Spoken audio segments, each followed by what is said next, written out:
Bom dia, boa tarde, boa noite, meus irmãos. Alisson Tonassi, mais uma vez para a gente falar aqui do livro dos médiuns para umbandistas.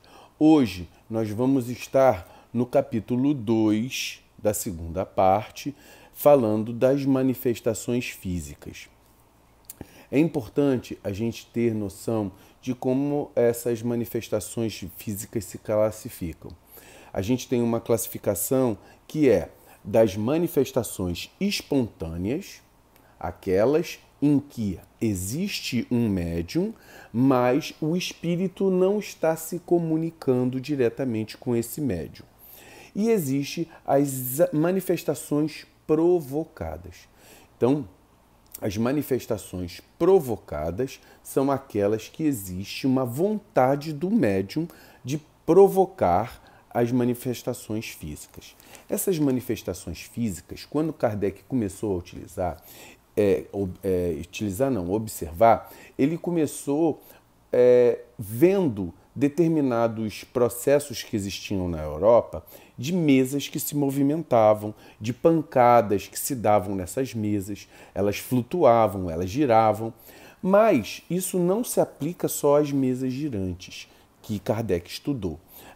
Essas mesas, elas são utilizadas, esses efeitos físicos são observados de várias maneiras e não só no espiritismo. A gente vai ver que também na Umbanda existe manifestações que são decorrentes de uma questão física dentro da própria Umbanda. As manifestações físicas principais são as pancadas, os ruídos, movimentos de objetos e deslocamentos de objetos, né? O chamado, para o espiritismo, esse deslocamento de objetos é chamado de efeito de transporte físico, ou seja, aonde eles pegam o objeto e movimentam esse objeto. Pode ocorrer a desmaterialização e a materialização de determinados objetos. Pode ocorrer também aparições, ou seja, espíritos que se manifestam de maneira visível a todos do ambiente. Isso tem uma explicação, tá? E aí a gente falou das materializações.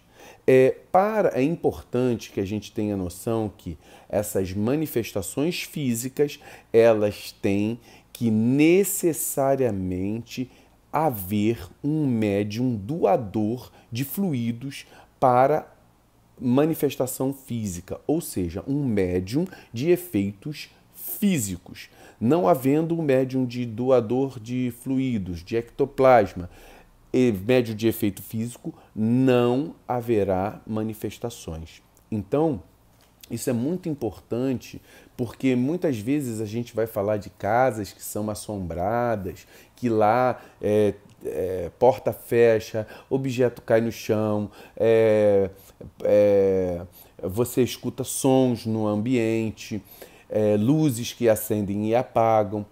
Tudo isso, se não houver nenhum médium naquela casa que doe o ectoplasma para os espíritos que estão ali, não vai haver efeitos físicos, tá? O efeito físico, ele pode ocorrer por espíritos que são bons e espíritos que não são bons. Então, por exemplo, você está numa casa onde o espírito galhofeiro, um espírito inferior, quer assustar os componentes da casa, você vai sentir pancadas, ruídos sinistros, luzes que acendem e apagam, determinadas aparições de vultos, né? Isso se a pessoa não tem mediunidade de vidência. Mas tem a mediunidade de doação de fluidos, pode ocorrer esses vultos e tudo, né? Então, esses espíritos não são espíritos que têm o objetivo do bem.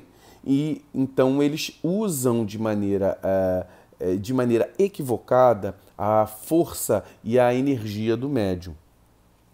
Tem que haver necessariamente também espíritos que saibam manipular essas energias que eu acabei de falar. Por quê? Porque o médium, ele pode até fazer isso de maneira individual ou de maneira sozinho, né, mesmo. Mas normalmente há a conexão espiritual, porque a gente está falando de mediunidade, mediunidade sempre tem que haver o espírito. Os mecanismos que levam a um médium, a um doador de fluidos, fazer isso de maneira sozinha, só com o seu próprio espírito, sem o espírito auxiliando ele, isso é um outro fenômeno que está mais voltado à paranormalidade. Mas aqui nós estamos estudando fenômenos espirituais, tá? O grau dessas manifestações vai depender da quantidade de ectoplasma, de fluido animalizado que o médium pode doar. Existem vários graus. Existem médiuns mais fracos, existem médiuns moderados e existem médiuns de grandes doadores de fluidos. Então, dentro desse processo todo, um médium doador de fluido que seja de grande quantidade, ele sozinho faz a manifestação. Um médium de pequena quantidade, muitas vezes, vai precisar de outros médiums para poder manifestar, dependendo do grau e da força da manifestação. Como eu falei, quando Kardec começou a estudar, ele começou a estudar esses fenômenos através dessas mesas girantes. O mecanismo que ocorre esse processo é assim. Existe um médium que ele doa o fluido animalizado dele. A gente chama de ectoplasma ou fluido vital. É aquele fluido, aquela energia do corpo físico do médium que é exteriorizada de maneira a percorrer o ambiente que está à volta dele. Espíritos que estão ali, sejam eles do bem ou sejam espíritos que são galhofeiros, obsessores, eles vão manipular essas energias. Manipulando essas energias, eles vão direcionar esse fluido para o objeto que eles querem animar. Por exemplo, eles querem deslocar um objeto, eles vão animar, vamos supor, querem quebrar um copo, eles vão deslocar essa energia para esse copo e esse copo vai ser quebrado. Ou uma luz que queima a sua resistência, ou a própria aparição. Eles podem utilizar para objetos inanimados esse fluido, mas também podem revestir o seu perispírito com todo esse fluido, manifestando, aglomerando, aglutinando essa energia numa vibração mais densa e manifestando-se, ficando realmente como uma aparição. Eles podem materializar-se a ponto de você sentir, tocar o toque, sentir calor, sentir o coração, sentir movimentações que eles fazem de maneira não só mediúnica, né? Por exemplo, tem gente que tem visão e vê o espírito, mas neste caso é uma aparição, vai ver como se nós estivéssemos, como se ele tivesse encarnado, tá? Qual é o objetivo de uma manifestação dessa? Para os espíritos maus, para os espíritos sem conhecimento, é atormentar alguém, é atrapalhar a vida de alguém. Mas os espíritos superiores, os nossos guias espirituais, eles fazem esse objetivo para a caridade ou para um estudo sério. Na época de Kardec, houve um estudo desse fenômeno e esses espíritos manifestavam, faziam determinados acontecimentos, efeitos que levavam ao estudo de Kardec. Mas, normalmente, esses estudos,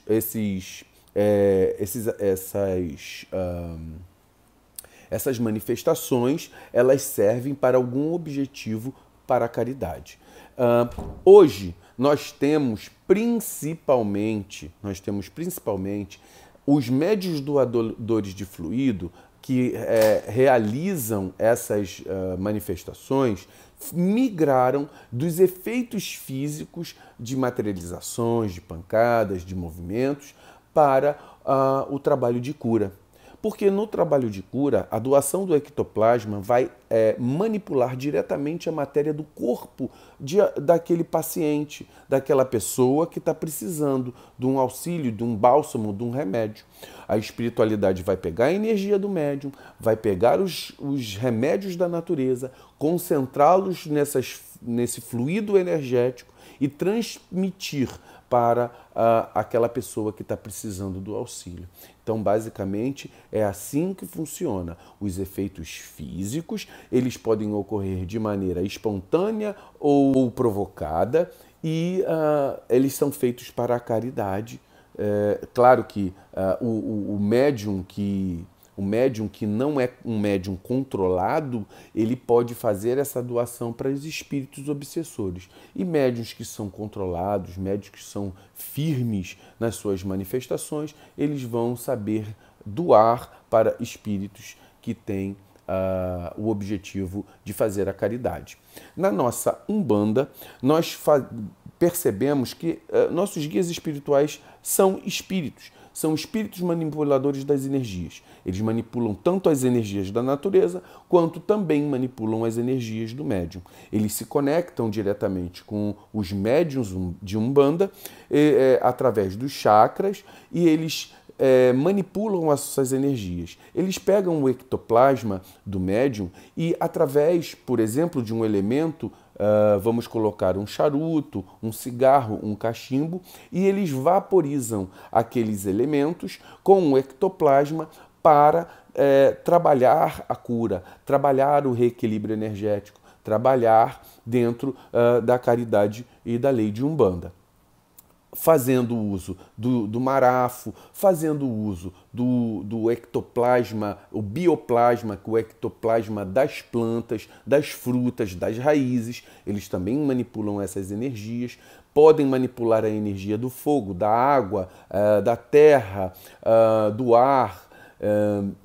Então, eles vão trabalhar todas essas funções energéticas para a cura e a caridade. Eles têm toda uma capacidade de observação e eles vão fazer isso. Vamos vendo dentro dos nossos terreiros muitas manifestações físicas.